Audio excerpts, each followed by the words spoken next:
ఓవరాల్గా ఈరోజు చాలా అబ్జర్వేషన్స్ అన్ని మేము డిస్కస్ చేశాం. రేపు మెడికల్ క్యాంప్స్ కూడా ప్రారంభమవుతున్నాయి. ఎక్కడికక్కడ మెడికల్ క్యాంప్స్ అని పెట్టడం, అదే మరిగా నీళ్లు కూడా ఈరోజు నాకు చాలా దగ్గర నీళ్లు కంప్లైంట్స్ వచ్చాయి. దానిపైన ఇంకా ఎక్కువ బాటిల్స్ ఎన్ని వీలైతే అన్ని బాటిల్స్ ఇవ్వాలని చెప్పి అనుకున్నాం. ఆ వాటర్ కూడా సప్లై చేస్తాం. రెండోది రేపు ఒక 180 ట్యాంకర్స్ తీసుకొచ్చి ఎక్కడికక్కడ నీళ్లు ఇచ్చే కార్యక్రమం తీసుకుంటాం. రేపు సాయంత్రానికి అన్ని కూడా వాటర్ స్కీమ్స్ అన్ని కూడా రెడీ అవుతాయి. మెట్రో వాటర్ వర్క్స్ అంతా కూడా రెడీ అవుతాయి. కానీ ఆ నీళ్లు ఇమీడియట్ గా తాగడానికి పనికిరావు. 2-3 రోజులు పడుతుంది, కొన్ని రోజులు పడుతుంది. ఆ వాటర్ అంతా కూడా గైడ్ లైన్స్ ఇచ్చి స్నానానికి గానీ వాడుకుంటూ తర్వాత ఏ విధంగా ఎప్పుడు వాడచ్చో దానికి కూడా గైడెన్స్ ఇస్తాం. అదే మరి పవర్ స్టేషన్స్ అన్ని కూడా ఎన్ని వీలైతే అని చేస్తూ రేపు గాని ఎల్లుండికి గాని చివరి వరకు కరెంట్ ఇచ్చేదానికి కూడా శ్రీకారం చుడుతున్నాం.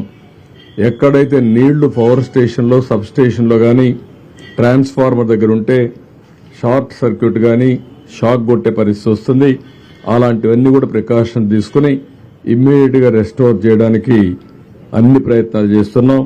దానికి కూడా స్పష్టమైన ఆదేశాలు ఇచ్చాం. ఇంకొక పక్కన ఫైర్ ఇంజన్స్ అన్ని కూడా తెప్పిస్తున్నాం. Fire department అప్పచెప్పాం. ప్రతి ఒక్క ఇంటిని బురదలో కూరుకుపోయిన ఇళ్ళన్నీ క్లీన్ చేసే బాధ్యత వాళ్ళకి అప్పచెప్పాం.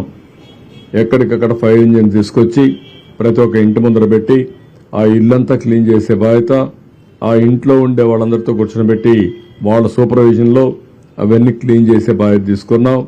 రేపటి నుంచి ఎక్కడైతే క్లియర్ అయిపోయిందో అక్కడంతా కూడా ఎక్కడన్నా చెత్త అవన్నీ ఉంటే అవన్నీ క్లియర్ చేసి డ్రోన్స్ ని సమర్థవంతంగా ఉపయోగించుకొని ఎక్కడన్నా డ్రైన్స్ లో గాని బ్లాక్ ఉంటే అవన్నీ తీసేసి వాటర్ అంతా డ్రైన్ అవుట్ చేయడం, డ్రైన్స్ అంతా క్లీన్ చేసేయడం. అదే సమయంలో బ్లీచింగ్ గాని లేకుంటే ఏమి చేస్తే ఎఫెక్టివ్ గా ఉంటుందో డ్రోన్స్ ఉపయోగించి ఏమైనా లిక్విడ్ స్ప్రే చేయగలుగుతామా, టోటల్ శానిటేషన్ కి ఆ ఎక్సర్సైజ్ కూడా స్టార్ట్ చేస్తున్నాం.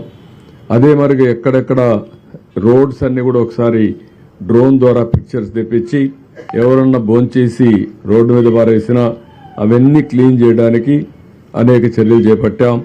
దాన్ని కూడా సాయంత్రానికి మళ్ళా అనలైజ్ చేసుకుని ఎక్కడ కూడా రోడ్డు మీద తిని పారేసిన ఇది గాని కాగితాలు గాని ఏమీ లేకుండా చాలా క్లీన్ గా పెట్టడం కోసం ఆలోచిస్తున్నాం. అదే మరి ఎక్కడన్నా డెడ్ బాడీస్ మిస్ అయి ఉంటే ఆ డెడ్ బాడీస్ తీసుకొచ్చి పోస్ట్ మార్టం చేసి ఆ కుటుంబ సభ్యులకు అప్పజెప్పే బాధ్యత. అదే మరి ఎక్కడైనా సరే ఈ పశువులు ఏవైనా కళేబరాలుంటే అవన్నీ కూడా డిస్పోజ్ చేయడానికి వెటనరీ డిపార్ట్మెంట్ కూడా బాధ్యతలు అప్పజెప్పాం. ఇవన్నీ కానీ ఉంటే ఎక్కడికక్కడ అనారోగ్య సమస్యలు వస్తాయి. అదే మరి ఎపిడమిక్ స్ప్రెడ్ అయ్యే పరిస్థితి వస్తుంది. ఇవన్నీ కూడా చేయమని చెప్పి చాలా స్పష్టంగా ఆదేశాలు ఇచ్చాం.